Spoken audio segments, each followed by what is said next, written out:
Welcome to the Book Party Podcast. Join us as we journey into the world of books with Michael T. Prepare to be captivated by engaging interviews, insightful discussions, and fascinating stories. You'll discover new adventures and gain insight into the creative process of the authors themselves as they share their struggles and accomplishments. Now let's hear from Michael T. This is Michael T. Thank you for being with us this morning. To all our listeners, I would invite you to go to bookpartypodcast.com, hit that subscribe tab on top, and scroll down to the icon of your choice where you can find us on one of your favorite platforms, such as Apple Podcasts, Spotify, Amazon Music, iHeartRadio, or Odyssey. You can download and follow us there. Please don't forget to sign up for our newsletter and get the latest information for our upcoming shows. Today, I would like to introduce our guest, Mike Messier, and his book, Fight or Play Basketball, Every Shot Counts. Mike is an actor, having worked with Wesley Snipes, Cybill Shepherd, Eric Roberts, and Meryl Streep, among others. Films Hard Luck, Mr. Birthday, Hope Springs. He has worked as a screenwriter on the horror film The Manor, Kevin Nash, Rachel True, and as a script consultant on Lennox Lewis, The Untold Story. He's won 66 awards in entertainment for his acting, writing, and directing, and is very experienced. Mike, why don't you take it from here, fill in some of the blanks a bit, and tell the listeners about yourself. Hi, Michael. My name is Mike Messier, and I'm here in Jacksonville, Florida, where I've lived since 2019. Before here, I lived in Rhode Island, the state of Rhode Island. And before then, I was in Greensboro, North Carolina, and I was born and raised in Arlington and Fairfax, Virginia. And as you said, I've had some great acting experiences. I was in a movie called Hard Luck. I played Cybill Shepherd's character's son. I had a fight scene with Wesley Snipes and Mario Van Peebles in that one. In the movie Hope Springs, I went to do extra work, and the actress Elizabeth Shue started improvising, so I ended up being used in a scene with Elizabeth Shue and Meryl Streep herself, which was quite an honor. And then a few years ago, I was in a movie in a pretty prominent role in a movie titled Mr. Birthday, kind of a kid's movie. Eric Roberts was in it. Jason London from Dazed and Confused was in it. And so I've done all that stuff. And then as far as my own, world of adventures go, I do YouTube, one Mike Messier, where I do my movie reviews, and then one Man in a Camera Films, where my own short films and feature film Blood Sugar Sedace is at. And during the pandemic, what brings us here is that the pandemic was such a tough time for everybody. I took some of my screenplays, notably A Distance from Avalon and Fight or Play Basketball, and I translated my screenplays into novels, and I used the Amazon KDP publishing and Kindle Vella, which is another aspect of that. I used those methods to translate my screenplays into novels.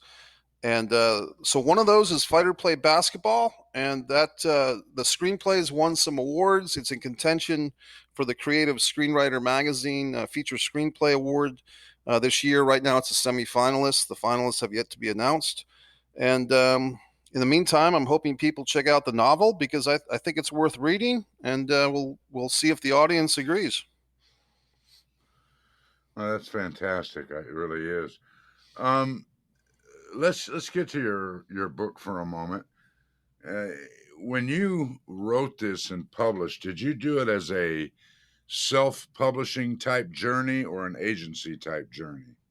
This was a self-publishing type journey through Amazon Kindle Vella, which I can describe in more detail if you like. But what happened, Michael, was my first novel was titled A Distance from Avalon.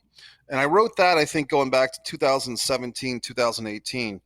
And I know that the publishing world is very competitive and it's very tough to, sometimes people want you to have an agent or a manager and all these things. And really, the world of getting published, by a Simon & Schuster or something like that was kind of intimidating, and to me reminded me too much of the world of film. You make a great film or even a good film and you send it out to film festivals or to distributors, and you kind of find yourself going around this carousel of trying to get approval or validation from somebody else's opinion. So once I had A Distance from Avalon written, I did look into a couple of, what they call vanity presses, and I really just wasn't impressed with what they were offering, which is basically pay us a lot of money and we'll print, a bunch of books up for you, but they're really not going to market it. They're really not going to do anything except take your money for glorified, Kinko's copies. Right. So I basically was so frustrated. I just sat A Distance from Avalon on the shelf for a couple of years. And it wasn't until the pandemic, 2020, when I started looking into, because at that point I was going to do the same thing, translate screenplay into novel with Fight or Play Basketball. But I didn't want to do it without some type of end goal. So I kind of got back online. I dug through YouTube and I looked for, opportunities to self-publish. And I discovered that, Amazon actually really was available. It just didn't occur to me, until 2020. I guess I really wasn't using Amazon until the pandemic hit. As a customer, I was actually kind of opposed to online shopping. I thought that would be the death of, the American strip mall or whatever I thought. So once I started using Amazon just to buy stuff during the pandemic, that's when I kind of got more familiar with things like Kindle. And I never owned a Kindle machine. I like hard copy books.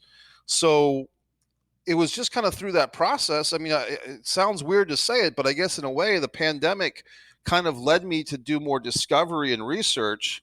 And I found that this, resource of Amazon self-publishing had been there for years. I just didn't know about it.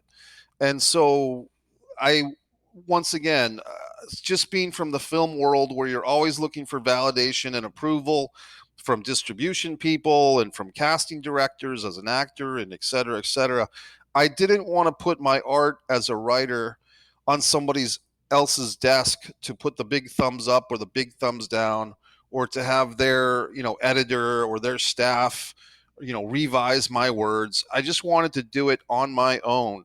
And so that's what led me to, first do the process with A Distance from Avalon, and then a couple of months later with Fight or Play Basketball.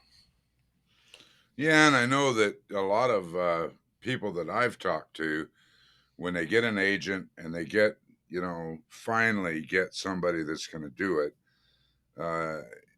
in that world of an agency, it can end up taking 2 or 3 years of back and forth, and they want to change their book, and they lose control. Right. Because now the agency takes control, and it can take 2 or 3 years to get published then. And, it's heartbreaking for that to happen. When you self-publish, you're on your schedule now. And, you're not competing with anybody. You're competing with yourself. And, I can just upload this book. Here we go. So, yeah, that's the way they go. So when you did this, did you collaborate with anyone else, or did you do everything yourself? How did you create the book itself? Well, with Fight or Play Basketball, I use the Kindle Vella app, which, some people don't even know that that's an option. But the Kindle Vella is kind of an offshoot of Amazon KDP. It's still Amazon. It's still the same company. But what it is it's actually very user friendly. Basically, you just have to write 600 words or more to constitute what they call an episode. And the customer, so to speak, buys tokens, and with the tokens, they buy episode by episode. Just give me 1 second, Michael.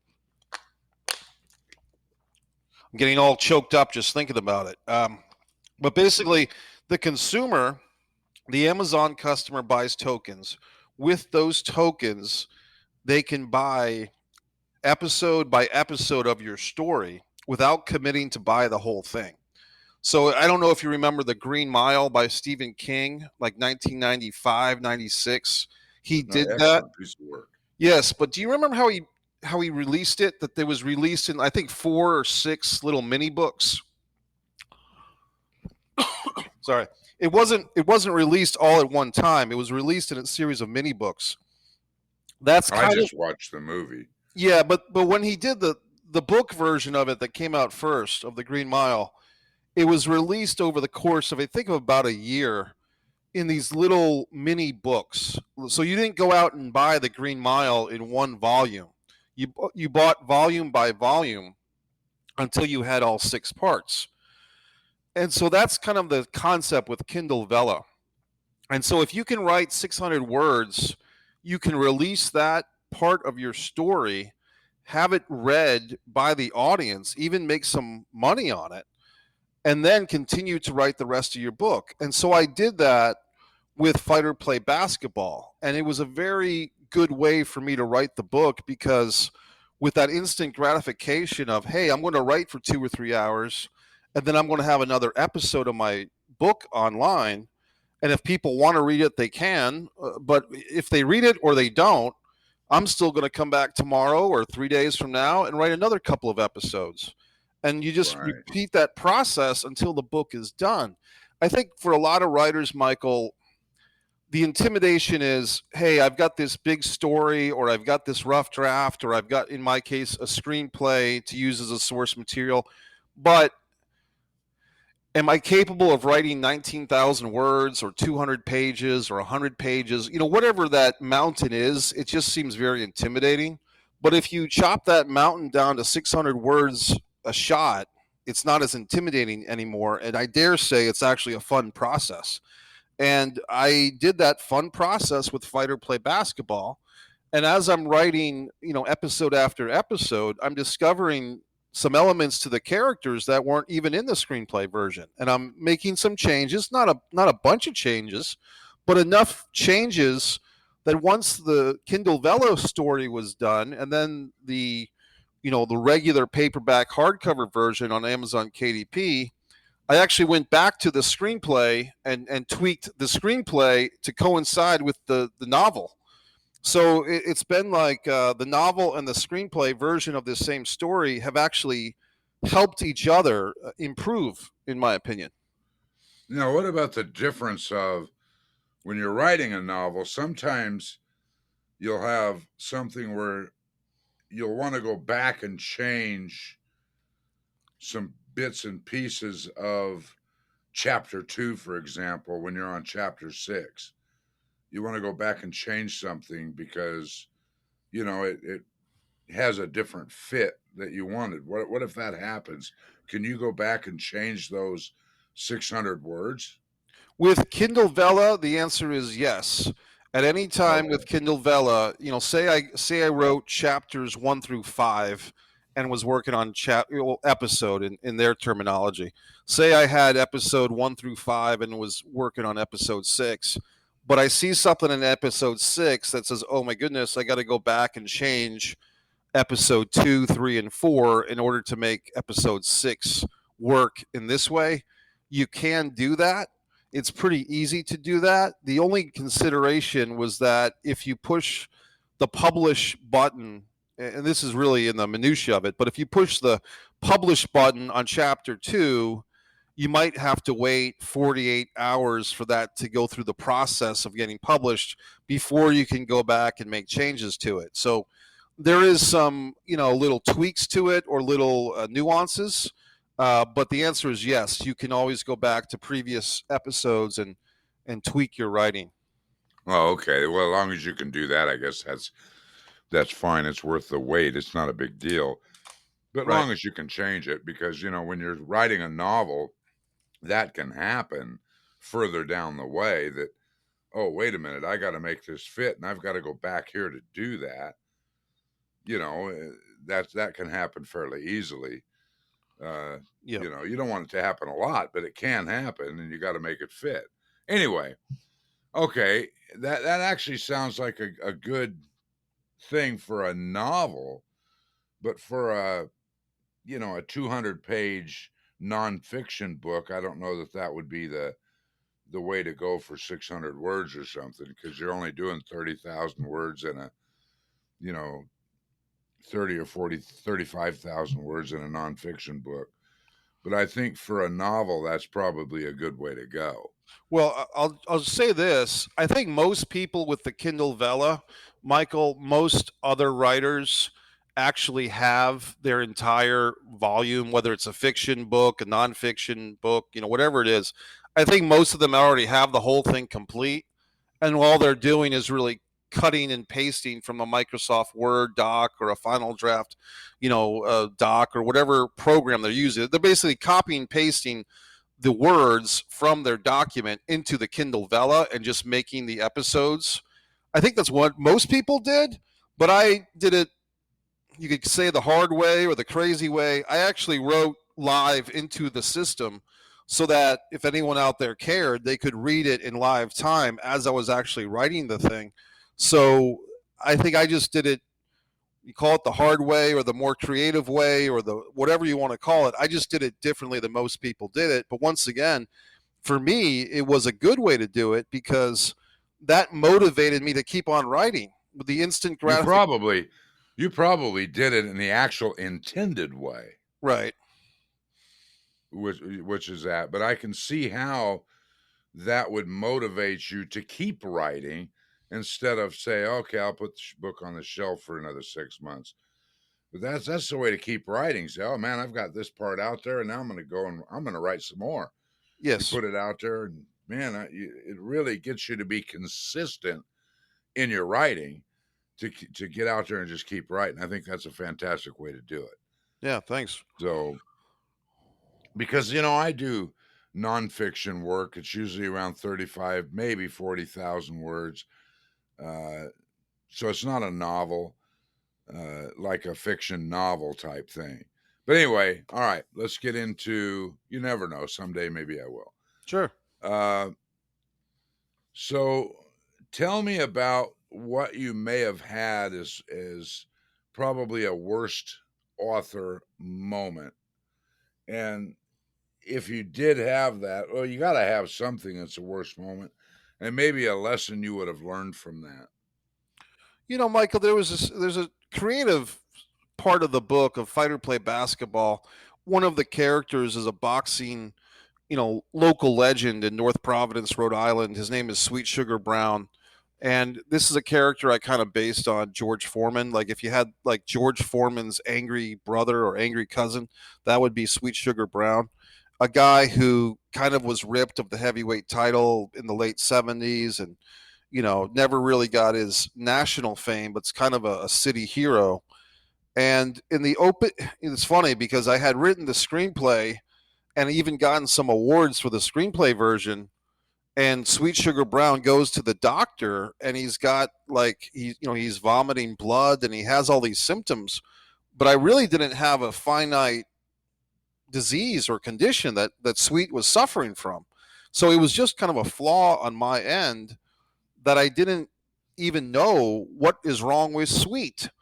And when I did the Kindle Vella adaptation of my own screenplay, and nobody else ever said this to me. Like no one who read the script, friends or in the screenplay contest, nobody ever pointed this out. Like, hey man, you've got a character with an illness, but we don't know what the illness is. What's going on here?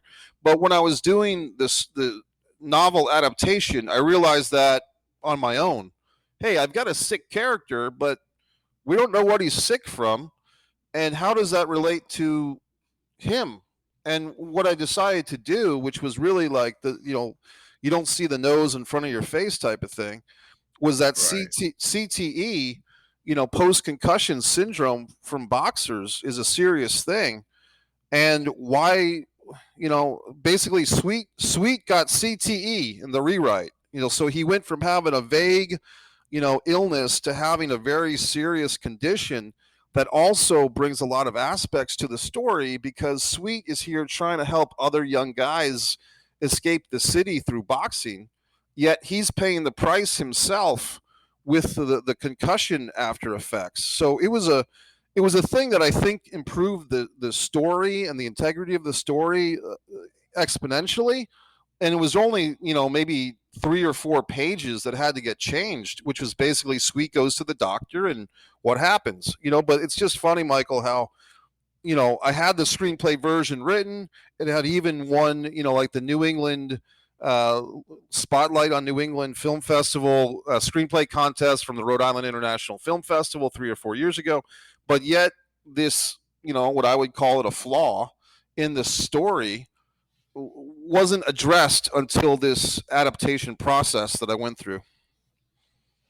Well, I can see how he really wants to help these kids, in boxing, and then all of us, at the same time, he's got a sickness that he doesn't want them to suffer from at the same time, and that really is a conflict in his own mind. Yep. And I can see that's a very important thing to kind of point out, and he doesn't want them to know that he's got that. You got it. And, and it comes through that he's got something wrong with him because he has these outbursts of rage at his boxing trainees in his gym. And he kind of just marks it off of, hey, I'm a boxing trainer. I'm supposed to be a tough guy. Like I'm the Vince Lombardi of boxing. I can't be a nut. But the reality is he's bordering on crossing the line, especially in modern times with what's acceptable with sports coaching. And he doesn't realize that the CTE is causing some of those outbursts until he sees the doctor. Right, okay. All right, let's flip the coin a little bit. Take us to a point in time that you had an incredible epiphany. A light bulb goes off in your head, this big, bright light bulb moment, this aha moment where, man, I've got to write this down right now, no matter what you're doing. I don't care if you were taking a shower, you were driving or something. You got to find a pen and paper. You got to write it down right now. Take us to a moment like that. It's funny. There was a time in the earlier drafts of this story, Fighter Play Basketball, back in the screenwriting process, I had written this thing, and it had basically there's a character named Jack Scratch who's a basketball player, but then he gets intrigued into the world of boxing. And in the first couple of drafts, the big payoff of the movie was that he has a boxing match. Or the script, the story was a big payoff, is that he has a boxing match. And then it wasn't until, at some point early in the process, I realized, hey, I'm kind of blowing off the whole basketball thing. And it was just like a ton of bricks that hit me. Like, I've got this big boxing match, but if the story is called Fighter Play Basketball, where's the basketball scene? So then I kind of had to go in and say, how do I achieve this? And this was one of those deals that you talked about earlier when you have to go back and change chapter 2. There had to be a few minor tweaks to make it so that Jack has to box and play basketball in the same day. And it's just kind of interesting because now I couldn't think of this story either as the screenplay or as the novel version. It couldn't exist for me now without both of those climactic sports events happening for Jack. But for a while, for maybe 8 months or a year, the first couple of drafts of the screenplay only had the boxing. So it's just interesting that I think I was in a writer's group at the time. I had this writer's group called the Writers of Wicked, and me and my friends would meet and discuss our screenplays. And I think it hit me there one night, and I had to, drag out a pen and start making some notes. And then when I got home that night, I had to start making the changes to make the story complete. Yeah, I can understand that. Fight or play basketball, and if you're only talking about fighting, where's the basketball? Yeah. Oops. Yeah. Yeah, you got to kind of include that too, because you got a dual thing going on there. Right. Okay. Well, let's take us to today. What is the one thing that you're the most excited about or fired up about today? Well, I'm happy to say that the screenplay version of Fighter Play Basketball has won, I think, 2 awards, and it's been, a semifinalist and a finalist and an accepted screenplay in some other events. Right now, it's reached the semifinalist round for the Creative Screenwriting Magazine feature film script competition. So it's a semifinalist as of now. And I think by the time your listeners are listening to our interview here, the finalists will be announced for that competition. And I believe that if you do, become a finalist, or if you win the grand prize, you get some type of professional film producer who helps you with your script, maybe helps it get seen by more potential producers and so forth. So as of now, I'm in the semi-finalist category, which is pretty good because I know a lot of, probably thousands of people enter their scripts into this contest. So I'm happy to be in the semi-finalist round. And by the time your listeners are reading this, who knows? Maybe it'll be a finalist, or maybe it won't. But it is kind of keeping me on my pins and needles here because, you never want to rush through life. But, sometimes there's those dates where you find out something big, and you're looking forward to finding out one way or the other. But hopefully it's good news. You'll be doing the jig in your living room, running around in circles all by yourself. Huh? I'll be punching the walls and throwing the basketball against my head. Yeah. All right. We'll enter the lightning round here. All right. All right. So we got 4 pointed questions for 4 pointed answers. So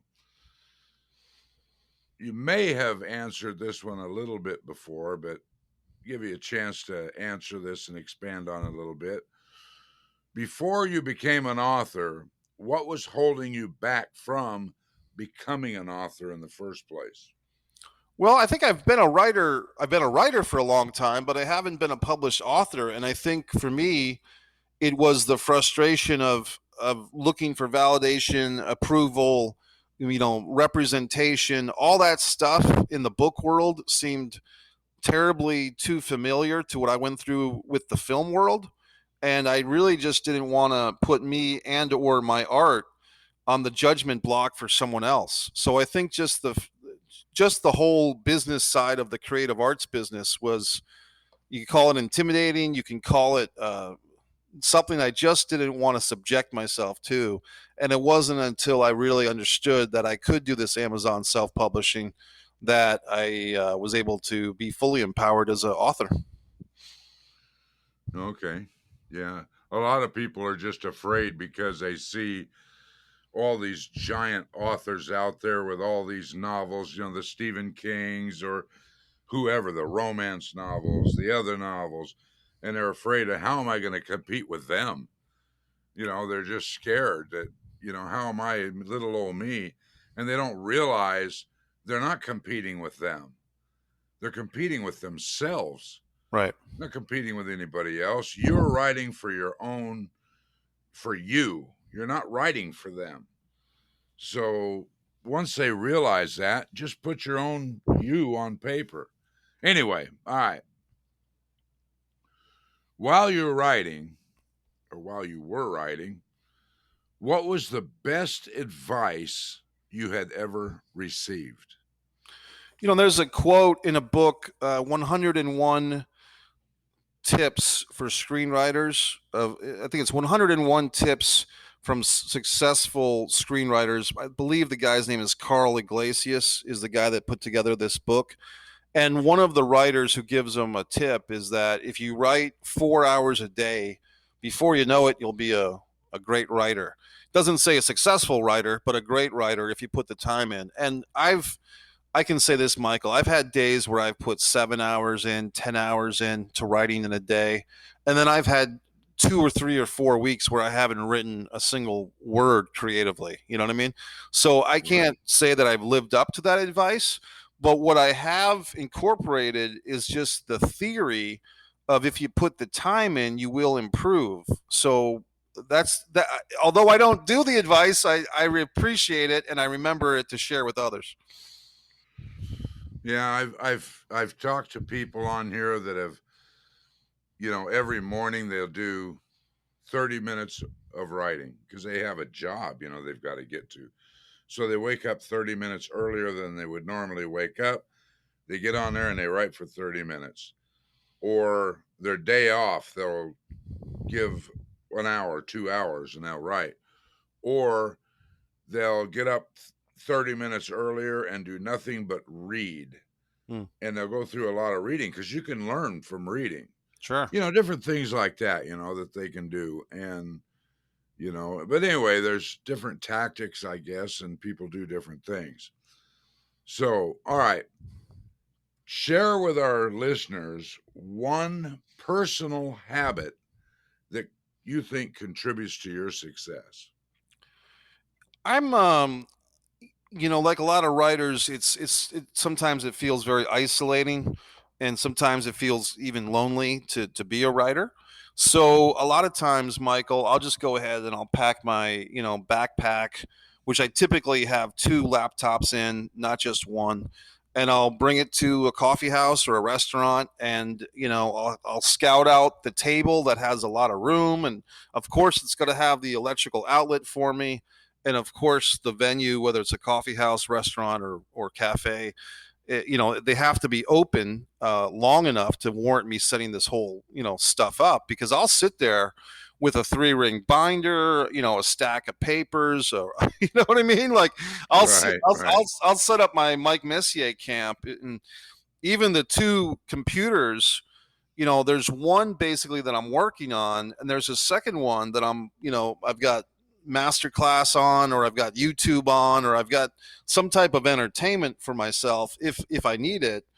And I even have this little $5 picnic table that you're supposed to use for going to the beach and setting up this little picnic table, but I actually bring that thing in with me because it elevates the laptop about 6 inches off the table so that my neck doesn't get all stooped over. So I've got a pretty hardcore traveling office that I take with me.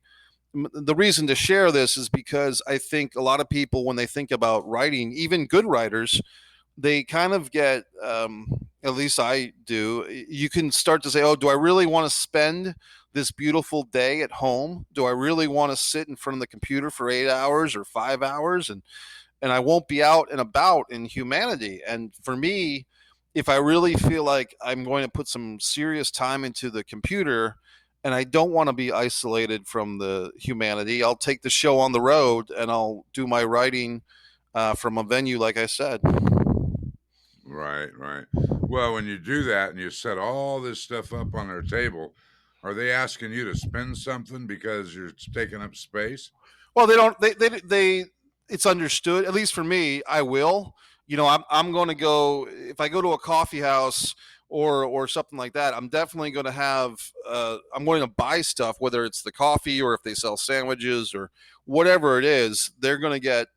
They're going to feel like I'm spending money there because I understand that it's a business, and if I'm taking up a table for several hours, I should spend some money there, and I will. Yeah, because I know when people don't, they get a little frustrated that you're taking up a whole bunch of space, pal, and you're not spending anything. No, I'm totally aware of that, and it's funny you mentioned that because I was in a writing group a couple of times in my life, and sometimes the writing group would meet at coffee houses, and that was one of my pet peeves with my writing friends, is if they would come and not buy something at the coffee house, and I was one to kind of scold my friends, like, hey, look, we can't go into this place and not buy stuff. That's just disrespectful. So I'm very aware of that situation. Yeah. Okay. Well, anyway, maybe you can share an internet resource that you use when you're doing your writing.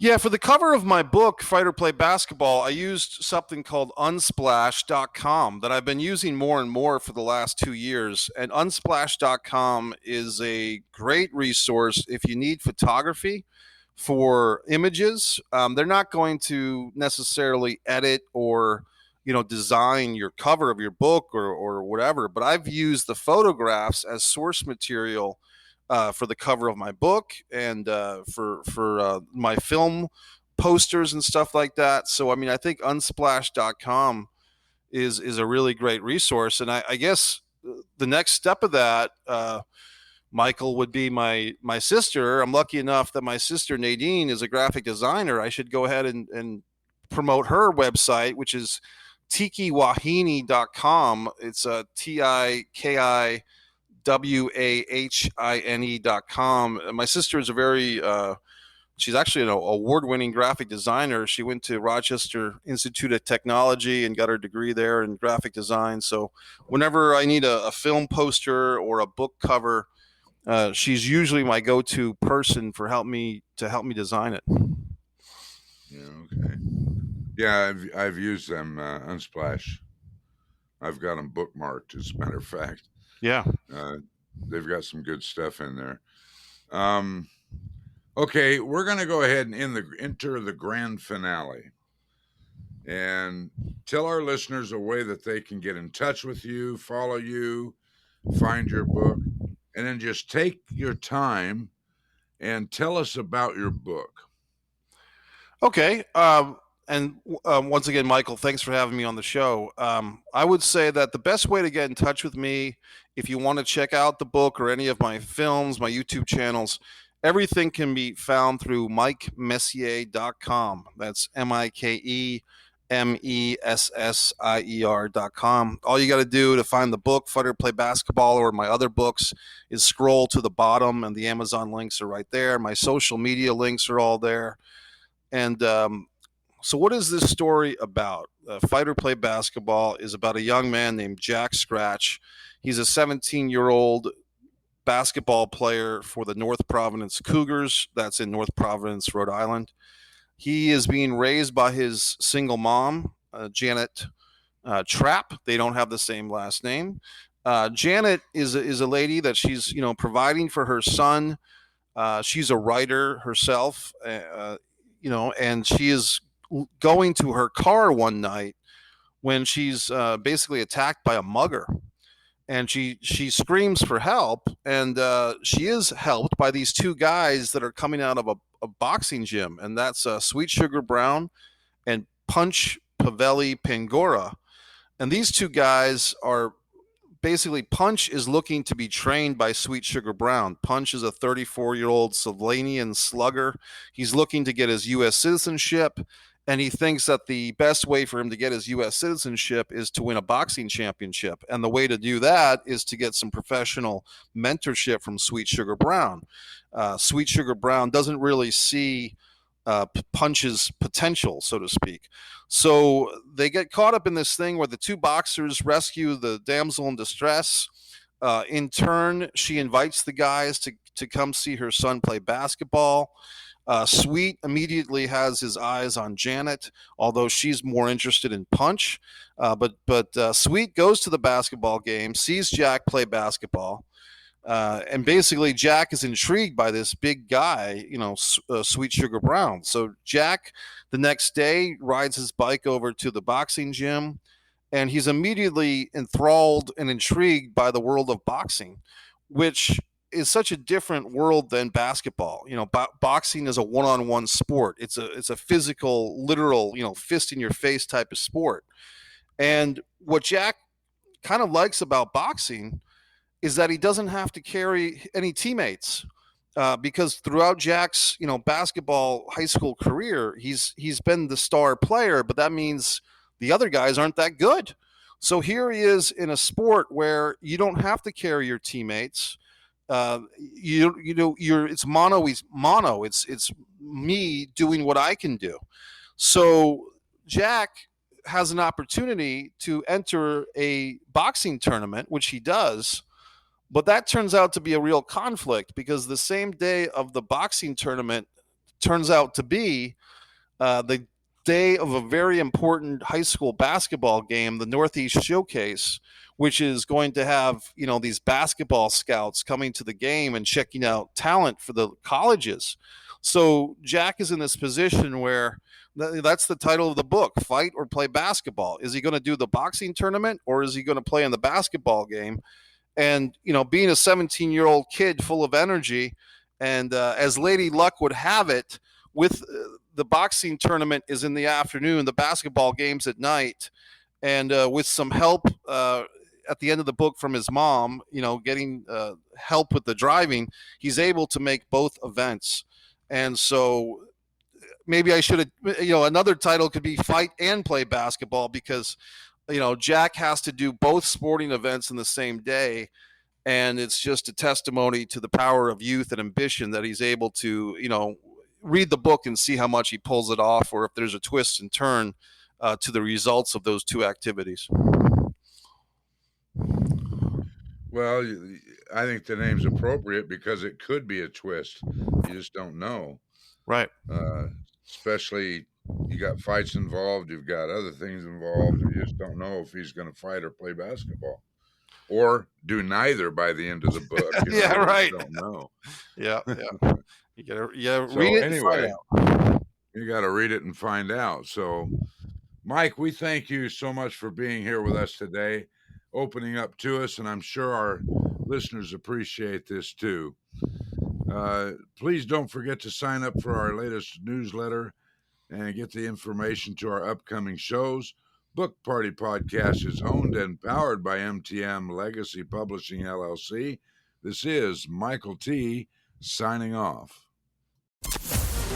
You must not miss our next episode as we delve into a world of inspiration, entertainment, and thought-provoking insights. Join Michael T. on the next Book Party Podcast and experience a new adventure, a new story, and a complete immersion into the world of Pages Unveiled, Chronicles of the Writing Journey.